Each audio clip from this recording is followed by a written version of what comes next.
Mesdames et messieurs, bonjour à toutes et à tous et bienvenue dans cette nouvelle vidéo de la formation CCNA 203-101. Au plaisir de vous retrouver dans cette nouvelle vidéo et nouvelle présentation concernant l'AQS. Donc l'AQS, c'est l'abréviation du Quality of Service en anglais. Donc avant que je commence ma présentation concernant l'AQS, afin de connaître ce que l'AQS il permet de corriger comme problématique et notamment ce qui cache derrière l'AQS. Alors, je voudrais bien faire un petit rappel concernant la différence entre un réseau convergé et un réseau traditionnel. Avant, lorsqu'en fait on utilise un réseau traditionnel, c'est que, comme vous pouvez aussi faire le constat au niveau de cette image, c'est que ici en fait on a plusieurs services en fait qui sont exécutés sur plusieurs réseaux. C'est-à-dire c'est que chaque service en fait il avait son propre réseau.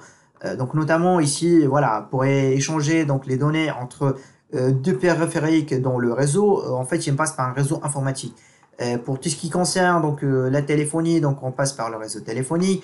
Pour tout ce qui concerne voilà la radio, la télévision et la vidéo, on passe par un réseau de diffusion. En gros, c'est que voilà, si le réseau téléphonique donc il est impacté, on va dire, il a un problème. Dans ce cas-là, le réseau informatique et le réseau de diffusion, ils ne seront pas impactés par, on va dire, par l'incident qui a touché le réseau téléphonique. Très bien. Donc, le réseau convergent. Donc, le réseau convergent, c'est que, comme vous pouvez constater au niveau de l'image, c'est que tous les services, ils sont exécutés ou bien ils passent par le même réseau. Donc, c'est que, voilà, plusieurs services, en fait, ils passent par le même réseau. Par exemple, alors là, j'ai la téléphonie, donc ils passent par le réseau convergent. J'ai les périphériques, voilà, et les serveurs, par exemple, de mon entreprise, donc ils passent par le réseau convergent. J'ai en fait les flux diffusion, par exemple, voilà, les flux vidéo, tout ça, en fait, ils passent par le même réseau convergent. L'avantage en effet pour un réseau convergent, c'est que voilà, donc il y aura une flexibilité et généralement c'est que en termes de maintenance, en termes de coût, ça coûte pas cher par rapport en fait à un réseau traditionnel, parce que la problématique d'un réseau traditionnel, même si en fait il représente l'avantage, c'est que je ne serai pas impacté, mais en fait c'est plus en fait pour la maintenance et en termes de coût aussi pour l'entreprise. En réseau convergent, c'est que je vais passer plusieurs choses en fait dans le même réseau. Après, bien entendu, c'est pour cette raison en fait on utilise l'AQS afin de prioriser certains trafics dans le réseau convergent, voilà, par rapport à notre trafic. Par exemple, là, je peux dire que je peux prioriser donc tout ce qui concerne donc les flux voix par rapport aux flux data qui sont générés par exemple par les serveurs. Très bien. Alors, un petit débriefing concernant la différence entre un réseau traditionnel et un réseau convergé, c'est que dans un réseau traditionnel, là je parle par exemple le cas de la téléphonie, la radio et de la télévision traditionnelle, en fait ont été gérés séparément dans des réseaux de données. Donc c'est-à-dire c'est que voilà, chaque service avait son propre ensemble de règles et de normes. Et dans un réseau traditionnel, alors on va dire c'est que tout a été destiné à garantir la communication sans l'impact si un service a échoué. Mais voilà, l'inconvénient que je vous ai expliqué, c'est que voilà, ça coûte cher, voilà, parce que aujourd'hui, si vous allez utiliser pour chaque service son propre réseau, ça coûte cher. Voilà, et aussi en fait en termes de maintenance, c'est un peu très compliqué. Cependant là, pour un réseau convergé, c'est que il existe en fait encore beaucoup de points de contact. C'est-à-dire, c'est que voilà, vous avez des ordinateurs, vous avez des serveurs, vous avez en fait de la téléphonie, vous avez en fait des flux audio, mais en fait tout cela en fait il existe sur une seule infrastructure commune. Et en effet, c'est que cette infrastructure réseau qui est une infrastructure réseau, en fait, il utilise le même ensemble, voilà, d'équipements, les mêmes ensembles de règles et de contraintes et de nombres de normes de mise en œuvre. Très bien. Alors maintenant, on va voir c'est quoi la QS. Alors, comme je vous ai expliqué, c'est que le réseau convergent, en fait, il permet en fait, il utilise en fait une seule infrastructure réseau commune. Mais avec l'AQS et l'intérêt de l'AQS, en fait, ça va assurer ce qu'on appelle la qualité de service. C'est-à-dire, c'est que voilà, je vais prioriser certains trafics qui est très important et qui est très sensible dans un réseau convergent. Ok. Alors, la QoS, c'est Quality of Service ou bien la qualité de service. L'objectif, lorsqu'en fait on applique la QoS, c'est une manière pour prioriser certains services utilisant les réseaux. Alors, lorsque je parle en fait pour prioriser certains services qui utilisent le réseau, par exemple le cas de tout ce qui concerne donc les flux voice ou bien voix sur IP, les flux en fait vidéo, les flux messagerie, etc., etc. Et l'objectif, c'est qu'en fait on va permettre de classer les différents types d'applications selon leur importance. Alors là, je prendrai un simple exemple, c'est que ici, j'ai en fait, par exemple, un routeur. Alors, je voudrais, par exemple, je peux configurer, par exemple, la QoS au niveau de son routeur.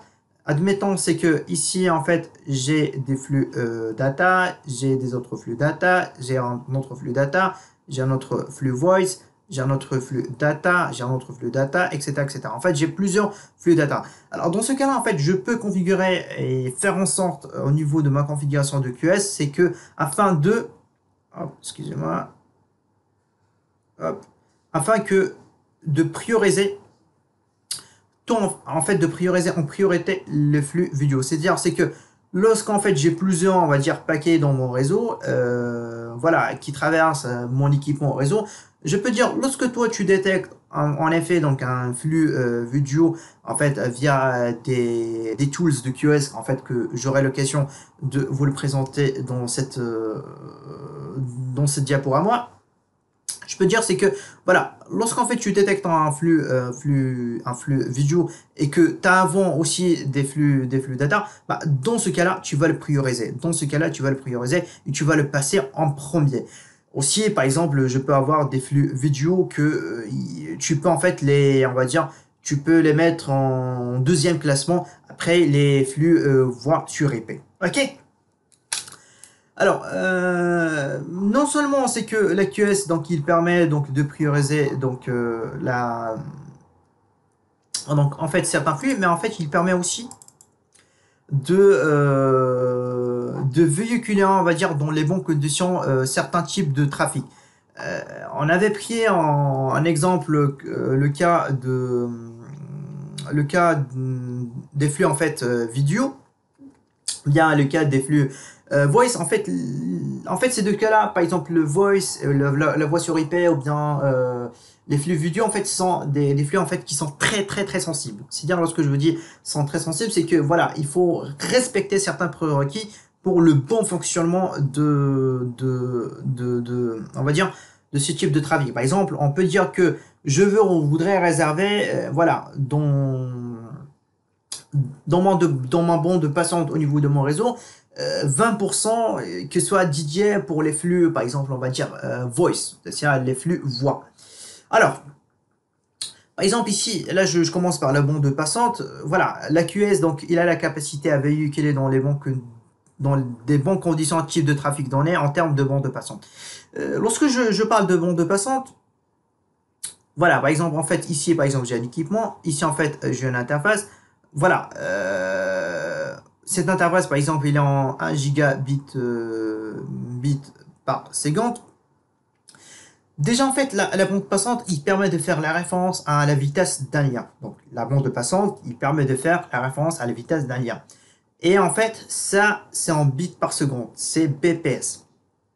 C'est bits per second. Donc, ou bien bits par seconde en français. Mais en fait, pendant que nous pensons à la bande passante, en fait, comme un vitesse, on va dire comme un vitesse d'un lien, en fait, il est très utile de penser aussi que la bande passante, c'est en fait représente la capacité d'un lien. Lorsqu'en fait, je vous dis, c'est que la bande passante représente en fait la capacité d'un lien, c'est en fait en termes du nombre de bits pouvant être envoyés sur le lien par seconde. Voilà, donc en termes du nombre de bits qui peuvent être envoyés sur les liens par seconde. Et alors, ce que je vous dis tout ça, c'est que voilà, on note que certains QoS, les tools du QoS, qu'on va l'avoir au niveau de cette présentation, et qu'on va le configurer sur des équipements réseau, en fait, il te permet de déterminer quel paquet sera envoyé en priorité. À titre d'exemple, je peux dire que je peux réserver, par exemple, voilà, 10% de ma bande passante qui sera dédié pour tout ce qui concerne donc voice. Par exemple là, tout ce qui concerne, on va dire, voilà, généralement, voilà, les flux voice, c'est-à-dire les flux voix. Et je peux dire, c'est que voilà, je peux utiliser 50% pour tout ce qui concerne, voilà, donc la data. Donc c'est-à-dire, voilà, les applications ou bien tout ce qui concerne, voilà, les application data ou bien, voilà, le trafic data en général. Et tout le reste, on va dire, les 40% qui vont rester, ils seront utilisés par l'autre type de trafic. Alors là, notamment, voilà, je peux dire des flux, voilà, SSH, voilà, des flux pour pour en fait des SNMP, etc., etc. Ok. Donc, après qu'on a vu en fait la bande passante, en fait, on va voir en fait tout ce qui concerne le délai, ou bien le délai de transmission. Donc, pour le délai de transmission, alors le délai de transmission, on peut le qualifier en fait sous deux choses. Alors, attendez, hop. Alors, le délai de transmission, en fait, on peut le qualifier en fait en deux choses. En fait, ce qu'on appelle la première des choses, c'est one delay. Attendez, je prendrai le noir, ça sera plus simple. Alors, c'est par exemple le délai de transmission, en fait, il est qualifié en deux choses. En fait, c'est ce qu'on appelle le one delay et en fait ce qu'on appelle le round trip delay. Alors, c'est quoi la différence entre le one delay et un round trip delay? Alors, le one, ou bien en fait le délai, en fait, c'est lorsqu'en fait vous avez donc un équipement A, un équipement B. Alors, dans ce cas-là, en fait, lorsqu'en fait vous envoyez un paquet, en fait, dans un seul sens, en fait, c'est ce qu'on appelle le one delay. Donc, c'est-à-dire, c'est que c'est le temps qui sera, le temps en fait qui sera entre en fait l'envoi d'un seul paquet et pour qu'en fait qu'il arrive, on va dire, sur la destination. En fait, c'est ça ce qu'on appelle le one delay. Donc, c'est le temps entre l'envoi d'un seul paquet et le même paquet en fait qui va arriver, donc on va dire, sur la destination. Par exemple, voilà, donc c'est ça en fait le one delay. Le round trip delay, en fait, c'est le sens d'inverse. C'est-à-dire, c'est que, voilà, j'aurai, en fait, c'est le retour du B vers A. Donc, c'est ça, en fait, le délai. Donc, le délai, comme je vous expliquais, en fait, s'explique, en fait, c'est en one delay ou bien round trip delay. Alors, en fait, il y a certains prérequis, par exemple, au niveau de la voix sur IP et la vidéo, on fait que, voilà, le délai, en fait, dans un seul sens, en fait, il faut le respecter. Et voilà. Et le round trip, par exemple, si vous dit le round trip délai, c'est en fait le sens d'aller et le sens de retour. Et en généralement, c'est que lorsque je parle en fait en termes de délai, voilà, c'est généralement c'est le temps que tu auras besoin, ou bien que on aura besoin d'envoyer un seul paquet entre une source et une destination, et aussi en fait c'est le retour. Mais voilà, donc certains en fait prérequis pour certains types de trafic, voilà, ils font la différence entre one delay et round trip delay. Ok, bon, par exemple, en fait, là, par exemple, je dirais entre un point A, alors, hop, pour le délai, en fait, entre le point A et le point B, et le point A et le point B, par exemple, dans un one delay, par exemple, là, ça prend, par exemple, 100 millisecondes. Ok, alors, le JIC ou bien le jitter. Alors, le JIT, bien, le JIC, c'est en fait, il permet de faire la référence de la variation, en fait, dans un seul sens, pour le délai, c'est-à-dire le one delay. C'est-à-dire, c'est que aujourd'hui, j'ai le point A et le point B, en fait, voilà, donc j'ai 100 millisecondes dans en fait, lorsqu'en fait, j'ai un délai de transmission de 100 millisecondes dans le one delay. Alors là, je spécifie très bien, c'est le jitter, c'est pour le one délai, c'est que en fait, par exemple, le point A et le point B, donc pour le premier paquet, donc ça nécessite 100 millisecondes. Dans le deuxième paquet, par exemple, j'ai la même chose, c'est 100 millisecondes.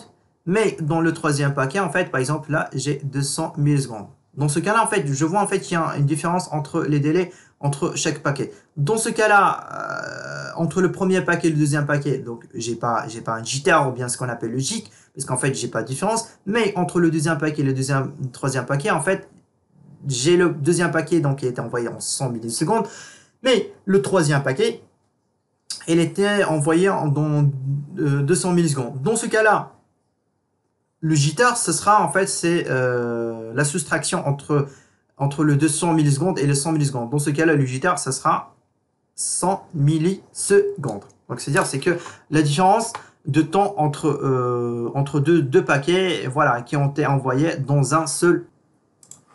Donc voilà, j'espère en fait que vous avez compris en fait le jitter. Donc le jitter, c'est généralement voilà donc le retard entre deux paquets. Comme je vous ai expliqué ici, en fait, vous avez 100 mégas, par exemple 100 millisecondes et entre 100 millisecondes entre le point A et le point B.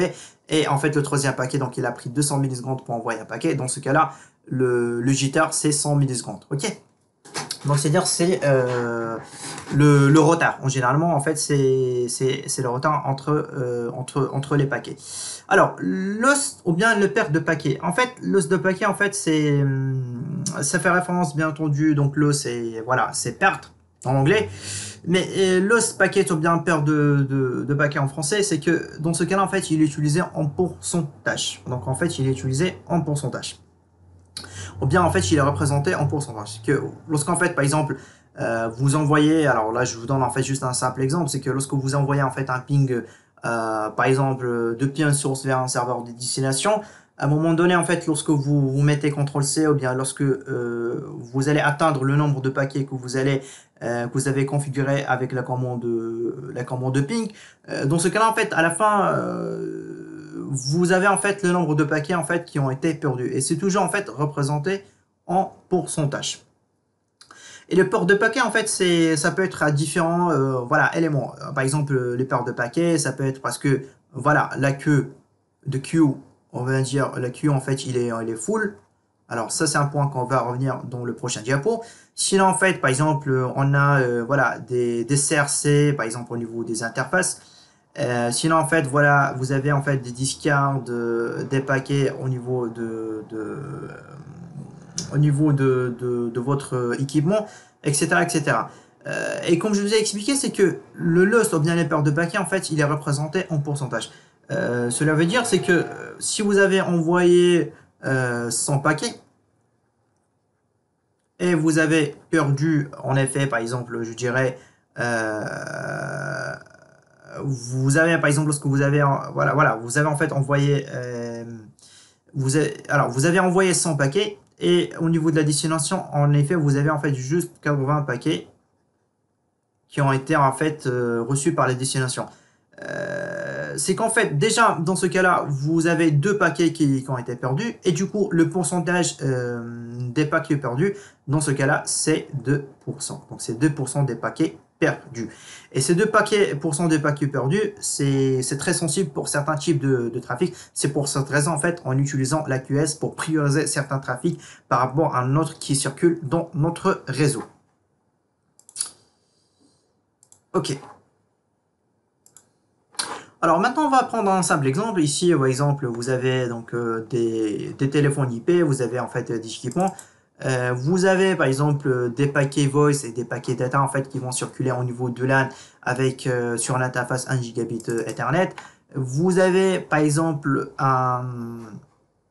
vous avez on va dire dans on va dire la liaison 1 entre les deux équipements, bien entre deux sites distants, vous avez 2 mégabits par seconde. Comme je vous ai expliqué, c'est que la bande passante elle est toujours présentée en bits par seconde. Alors dans ce cas-là, ce qui va arriver, c'est que tout simplement, voilà, 2 mégabits par seconde et elle est assez suffisante afin de circuler, voilà, un paquet voice et un paquet data.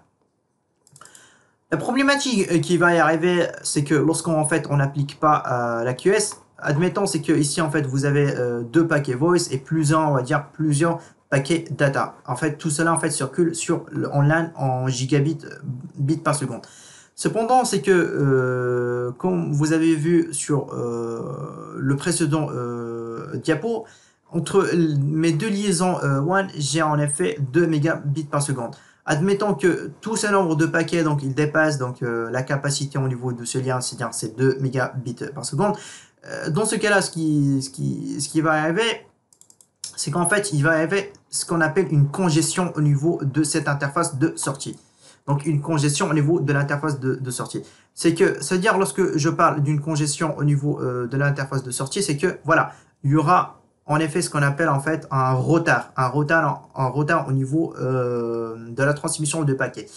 Et lorsque j'ai une congestion au niveau de mon interface de sortie qui est en 2 mégabits par seconde parce qu'il n'a pas assez de bande passante, dans ce cas-là, ce que le routeur donc il fait, il permet de stocker, on va dire, les paquets en fait du queue.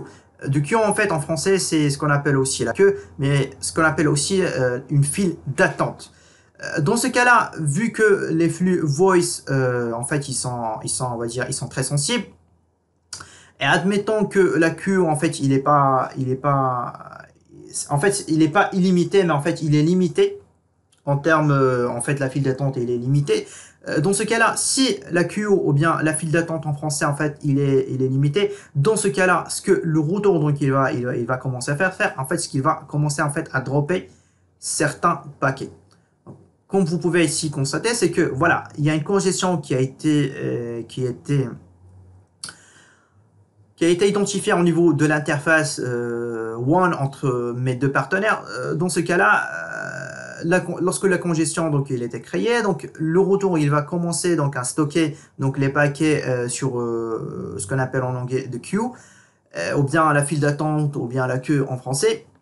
Et dans ce cas-là, ce qui va y arriver aussi, c'est que, voilà, lorsqu'en fait, les paquets vont commencer donc à être stockés et que la queue, en fait, il est full, en fait, il est plein, dans ce cas-là, en fait, il va commencer à dropper certains paquets.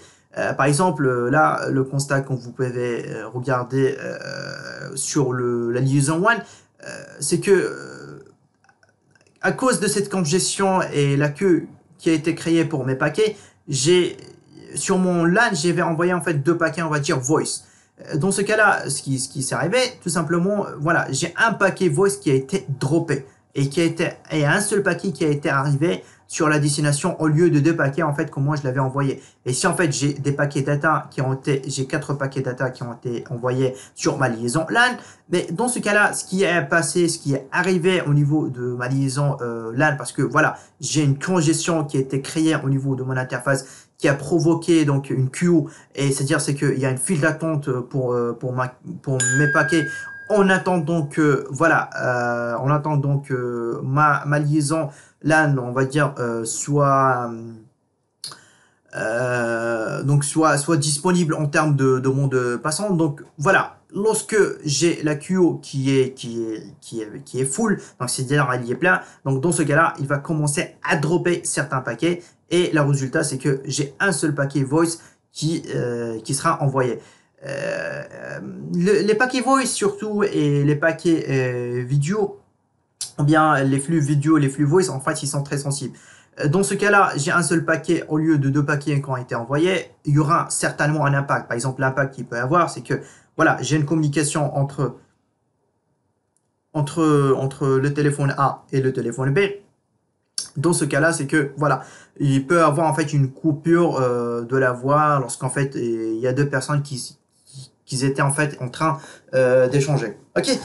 Par la suite, en fait, voilà, pour des applications, bien pour des flux data, en fait, si c'est en fait des flux en fait TCP et en fait tu as des paquets en fait qui n'ont pas été envoyés, dans ce cas-là, le TCP donc il va refaire une retransmission de la donnée pour que soit arrivé vers l'autre côté.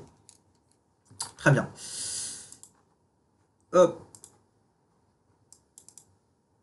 Alors, est-ce que dans le cas d'une congestion continue, en fait, 24/7, en fait, on a besoin de la QS? Alors, la réponse est non, parce que le cas d'une congestion continue, c'est-à-dire c'est que 24 sur 24, 7 jours sur 7, vous n'avez pas en fait besoin de la QS. Tout simplement, en fait, vous avez besoin de rajouter en fait, une bande passante est appliquée, voilà, l'AQS pour certains types de trafic afin de le prioriser. On va dire, c'est juste en fait pour une manière de dépanner. Mais dans le cas d'une congestion continue, 24 sur 24, 7 sur 7, dans ce cas-là, vous n'avez pas besoin en fait d'appliquer la QS, mais en fait, vous avez besoin de rajouter la bande passante. Et lorsque vous allez rajouter la bande passante, vous devez en fait appliquer après donc la QS, donc la qualité of service ou bien la quality of service en anglais, afin de prioriser certains trafics par rapport à notre trafic. Alors, parmi les types de trafic en fait qu'un ingénieur réseau donc s'apprête à préférer un type de trafic à un autre trafic en ce qui concerne donc la bande passante, le délai, le jitter et l'os. En fait, ce type de trafic en fait tout dépend de l'architecture de l'entreprise et tout dépend en fait des entreprises. Par exemple, on peut trouver qu'il y a certaines entreprises, moi j'ai déjà eu l'opportunité de trouver en fait pour certaines applications data, bien pour certains en fait trafic data, on applique la QS parce qu'en fait voilà, ce sont des applications qui sont critiques. Il faut qu'on voilà des flux, voilà, je dirais des flux bancaires parfois. Voilà, même si en fait ils sont en TCP, j'ai trouvé voilà que la QS a été appliquée. Parce que c'est un trafic qui est très, on va dire, qui est très sensible. Mais bon, généralement, la QS, on applique plus en fait pour les flux en fait qui sont UDP, parce que UDP, voilà, lorsqu'en fait des paquets qui ont été perdus, on peut pas en refaire la retransmission. C'est pour ça en fait on applique la QS.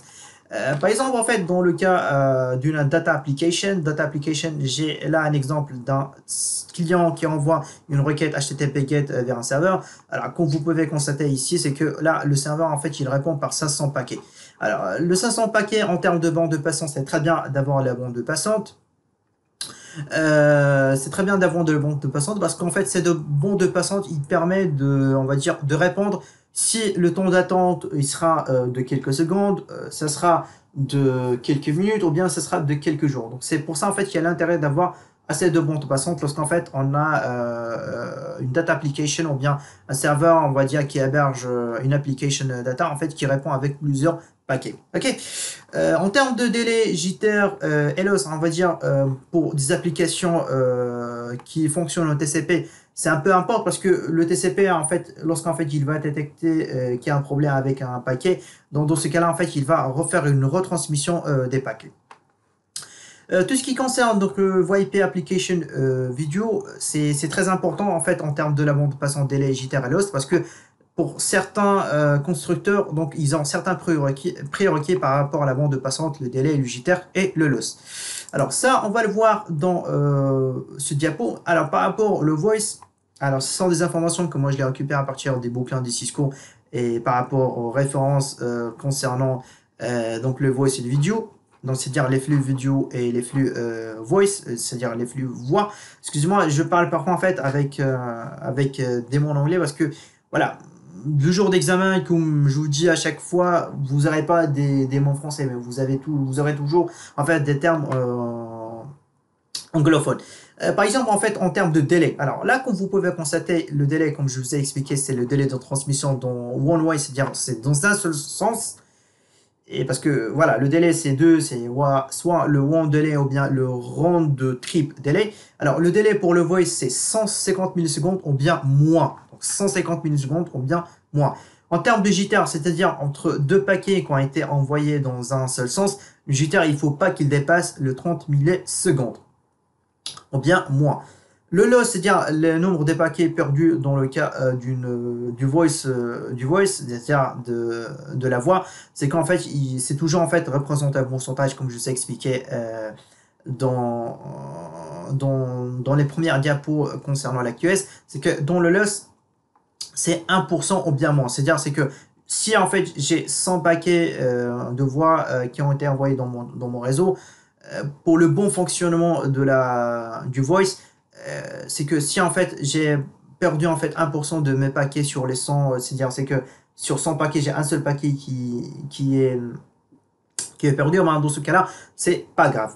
Le problème en fait qui arrive c'est si nous on ne respecte pas on va dire ces topics et ces éléments là par rapport au bon fonctionnement du voice, en fait lorsqu'en fait vous allez téléphoner une personne par exemple, on va dire, qui est dans le même réseau et en effet sur un équipement il y a une congestion. Et donc le congestion, donc cela va provoquer donc il y a un retard ou bien un délai de transmission en fait qui sera appliqué. Et la transmission des paquets en fait ce sera en retard et parce qu'en fait voilà vu qu'en fait il y a une congestion et l'équipement il va stocker les paquets dans la queue ou bien voilà dans la file d'attente de queue en anglais ou bien la queue en français, c'est que dans ce cas-là, voilà, et lorsqu'en fait ou bien pardon, lorsqu'en fait cette file d'attente ou bien de queue en anglais et en fait il est full, c'est-à-dire en fait il est plein, bah, dans ce cas-là, ce qui va arriver, c'est que tout simplement donc les paquets seront droppés. Et voilà, si on ne respecte pas, on va dire ces mesures, euh, surtout pour le voice, c'est que il y aura des coupures. Donc c'est-à-dire c'est que voilà, moi j'ai dit bonjour, l'autre il répond bonjour. Comment vas-tu? Peut-être comment vas-tu, il va pas l'entendre. Ok? Donc ce sont de choses en fait qui ça peut arriver lorsqu'en fait on n'applique pas une QoS en qualité de service par rapport au flux de voice. Alors la vidéo en fait c'est plus strict par rapport au voice parce que lui en termes de vidéo en fait il demande en fait une bande passante. Une bande passante, le minimum c'est par exemple c'est 384 kilobits par seconde, alors jusqu'au voilà 20 millibits par seconde ou bien plus. En termes de délai, là je souligne toujours sur le one way parce que le one way c'est en fait c'est un seul c'est voilà c'est un seul chemin entre la source et la destination. Donc, il ne devrait pas dépasser, ou bien il devrait commencer entre 2000 à 400 millisecondes. Le jitter, donc, entre deux paquets dans un seul one-way, parce que voilà, le jitter, donc, il fait une référence à la variation dans one-way. Donc, il faut pas, en fait, qu'il dépasse les 50 millisecondes. Donc, en général, c'est entre 30 et 50 millisecondes. En termes de loss, en fait, comme vous pouvez constater ici, c'est en fait c'est strict, c'est que il faut dans le loss c'est toujours en fait entre 0,1% à 1%. Et si en fait on ne respecte pas ces topics au niveau de, on va dire, les flux vidéo, ce qui peut arriver, c'est que voilà, soit en fait on perd l'image, soit en fait l'image ce sera figé. Donc voilà, ce sont ce genre de problématiques. Voilà, si on n'applique pas la QS pour certains flux vidéo, ça peut nous arriver. Voilà, par exemple les images, et ça arrive très souvent, c'est que les images sont figées. Par exemple, si en fait il y a une présentation de quelqu'un, par exemple, on va dire par Webex, voilà. Si en fait on respecte pas ces topics par rapport aux flux vidéo, après là, pour Webex, hein, c'est un peu spécial. Voilà, l'image, ça sera figé. Donc, les modèles du QoS qu'on peut trouver, alors la première, ou bien le premier modèle, c'est ce qu'on appelle le Best Effort Service, c'est ce qui est reconnu par FIFO. Après, en fait, on a des autres modèles comme Integrated Services ou bien Differentiated Services. Alors, chaque modèle, en fait, on va le voir dans un diapo séparé. Alors, le FIFO. Alors, le FIFO, ça veut dire quoi exactement? Alors, le FIFO, c'est pour First In, First Out. Aujourd'hui, lorsque vous avez un équipement dans votre réseau, en fait, là, qui n'est pas configuré pour prendre, en fait, on n'a pas mis la configuration de l'équipement au niveau de la QoS. En fait, il fonctionne en fait en mode FIFO. Donc, c'est que FIFO, c'est First In, First Out. Donc, FIFO, c'est la méthode par défaut gérant l'ordre de départ des paquets est définie selon le principe de premier arrivé, premier servi. Donc, c'est que le premier arrivé, donc, ce sera servi en sortie. Donc voilà, j'ai pris en fait cette image, en fait, je crois, elle est très marquante par rapport à autre chose. C'est que aujourd'hui, vous avez par exemple une route. Donc une route, voilà. C'est comme en fait, on va dire, vous avez un routeur avec trois interfaces. Et ce routeur, en fait, il a une seule interface de sortie. Dans ce cas-là, dans cette route, en fait, on a les voitures bleues qui arrivent, les voitures jaunes et les voitures rouges. Ok? Donc, et chaque voiture, en fait, il arrive depuis une route différente par rapport à les autres voitures. Et dans ce cas-là, en fait, on a une seule porte. Donc, c'est-à-dire, en fait, on a une seule porte de sortie. Et vous n'avez pas de la QoS qui est appliquée. Dans ce cas-là, c'est première voiture qui est arrivée, c'est-à-dire le premier paquet qui est arrivé, c'est lui le premier paquet qui sera servi. Donc on s'en fout de type de voiture, ce qui est c'est un Range Rover ou bien c'est un autocar ou bien une petite voiture voilà, présidentielle ou bien quelque chose comme ça. Voilà, c'est premier arrivé, c'est premier servi. Donc c'est ça en fait comment ça fonctionne. Le premier modèle du QS, même si en fait c'est pas un type de QS, mais voilà, c'est toujours en fait le premier arrivé, c'est le premier qui sera servi en sortie avec le modèle FIFO. Alors, Integrated Services et Differentiated Services, c'est que déjà Integrated Services ou bien Service, c'est que c'est une réservation de bons de passants pour certaines ressources. C'est que voilà, moi j'ai mon équipement, c'est que je vais réserver, je dirais par exemple en fait j'ai une bande passante, je dirais par exemple de de 30 par exemple de 30 mégabits par seconde. Dans ce cas-là, je peux dire que pour les flux vidéo, je réserve 10 mégas. Pour les flux game, je réserve 10 mégas. Et le flux data, je réserve 10 mégas. Donc, c'est-à-dire, c'est que moi, j'en suis sûr et certain, c'est que lorsque j'ai les flux vidéo qui traversent, on va dire, mon équipement, donc ils vont, j'ai 10 mégas de bande passante qui sera réservé pour les flux vidéo. J'ai 10 mégas qui seront réservés pour les flux game et 10 mégas en fait qui seront réservés pour le flux data. L'inconvénient avec le Integrated Services, avec la réservation de bande passante, c'est que aujourd'hui, si en fait moi j'ai pas de flux vidéo en fait qui circule dans mon réseau, c'est que voilà, et là en fait j'avais réservé 10 mégas de bande passante. Donc les flux game en fait s'ils sont on va dire s'ils sont nombreux, donc il peut pas utiliser donc les 10 mégas qui ont été réservés par la vidéo. Donc c'est-à-dire c'est que voilà, donc il peut pas utiliser par la vidéo. Donc parce que voilà, avec le Integrated Services, c'est ça l'inconvénient, c'est que si en fait j'ai pour un trafic donc 10 mégas et que ce trafic donc il n'existe pas dans mon réseau ou bien qu'il circule pas, donc les autres en fait flux, il peut pas utiliser donc la bande passante qui a été dédiée pour la vidéo.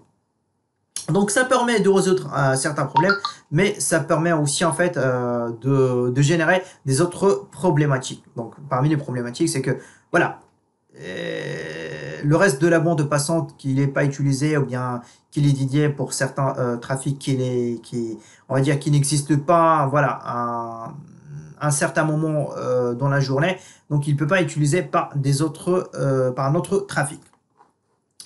Donc, Differentiated Services. Excusez-moi, je reviens sur Integrated Services, c'est que le Integrated Services, en fait, on va pouvoir réserver ce type de ressources, par exemple de bande passante, via ce qu'on appelle le RSVP, c'est Resource Reservation Protocol. Après, donc voilà, je peux vous montrer, voilà, dans la configuration de la QS, même si en fait la configuration de la QS, il est pas demandé dans le cours de CCNA, mais dans ce cas-là, même en fait, moi je vais vous montrer comment configurer les RSVP et certains types de QS tools au niveau de votre équipement qui sera, en fait là on va prioriser certains trafics pour la QS. Alors, Differentiated Services, en fait, c'est un type de QS aujourd'hui qui est utilisé par rapport à Integrated Services. Parce que le Differentiated Services, en fait, il utilise plusieurs tools QS. Parce qu'en fait, il permet de traiter le trafic selon un classement en différents files d'attente qui seront traités différemment. Comme je vous ai expliqué, c'est que, voilà, si vous avez, par exemple, des flux data, donc des flux, attendez, hop. En fait, par exemple, en fait, des flux data, et du flux en fait voice ici. Hein, après, donc vous avez des flux data. En effet, avec la QS Tools, avec le Differentiated Services, c'est que moi, je peux prioriser donc tout ce qui est en fait flux voice qu'il passe en premier. Donc, quoi qu'il que soit, comment il arrive, est-ce qu'il arrive le dernier ou bien l'avant-dernier, ou bien je sais pas quoi d'autre, mais voilà, tout ce qui concerne donc les flux en fait vidéo, donc ils vont être priorisés dans un premier temps. Le meilleur exemple en fait que j'ai trouvé pour le differentiated services, c'est que admettons en fait vous êtes en fait dans une autoroute, hein. Vous êtes dans une autoroute. Alors vous êtes dans une autoroute, vous avez en fait une ambulance, voilà, qu'il faut qu'il arrive le plus tôt possible parce qu'en fait il ramène en fait quelqu'un qui est blessé ou bien dans le cadre d'un accident. Dans ce cas-là en fait c'est que voilà, tout le monde en fait ils vont tout le monde en fait tout le monde en fait en fait tous les voitures ils vont basculer sur la voie gauche et la voie à droite afin de permettre à cette ambulance de circuler vraiment vite fait pour qu'il arrive à l'hôpital le plus tôt possible. Donc c'est ça en fait le differentiated services. En fait c'est le meilleur exemple que je trouvais pour differentiated services parce que il permet de faire un classement en différentes files d'attente qui seront en fait traite le trafic selon un classement en différentes files d'attente qui seront traitées différemment. Ok. Du coup, pour les différentes services, en fait, c'est le type de QS aujourd'hui donc qu'il est utilisé et c'est un type de QS en fait qu'il utilise en fait certains certains en fait tools de QS qu'on va le voir dans le prochain diapo. Et finalement, c'est que le differentiated services ou bien diffserv, c'est qu'il permet de catégoriser différentes sortes de trafic, les places dans les files d'attente de traitement spécifiques. Hop là, hop. Donc j'efface tout ça. Alors, parmi les types de QoS tools qu'on peut trouver qui travaillent dans le cadre de differentiated services, en fait, on trouve en fait classification and marking. Alors, classification and marking, en fait, il permet de classifier et de marquer on va dire certains trafics pour le prioriser. Le queuing. Donc, le queuing, en fait, il permet de définir la planification des paquets pour donner à un type de paquet la priorité sur un autre. Par exemple, le queuing, voilà, on peut trouver par exemple du round robin, du LLK. Donc voilà, en fait, je vais par exemple classifier je vais classifier en fait les trafics sur plusieurs en fait queuing, c'est-à-dire sur plusieurs files d'attente. Et je peux dire que tout ce qui est en fait voice, c'est-à-dire c'est que tout ce qui est voice en fait qui est classifié dans une en fait file d'attente, il sera envoyé en priorité. Donc c'est ça ce que veut dire en fait la queuing. Shaping and policing, donc en fait il permet de faire une élimination lorsqu'en fait on a un certain type de trafic excessif. Après c'est un peu particulier pour shaping and policing.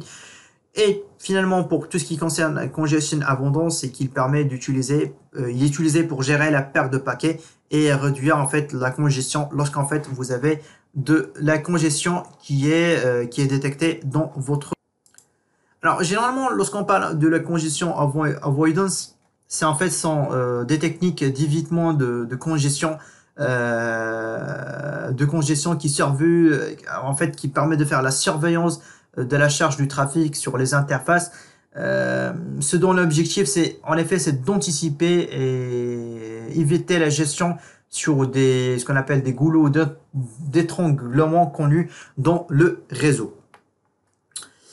Donc voilà, c'était la fin et la présentation de cette première partie de l'introduction du QS. Donc là, je vous prie de m'excuser parce que voilà, ça fait 45 minutes que je suis en train d'enregistrer cette vidéo et voilà, j'ai pas pris une pause.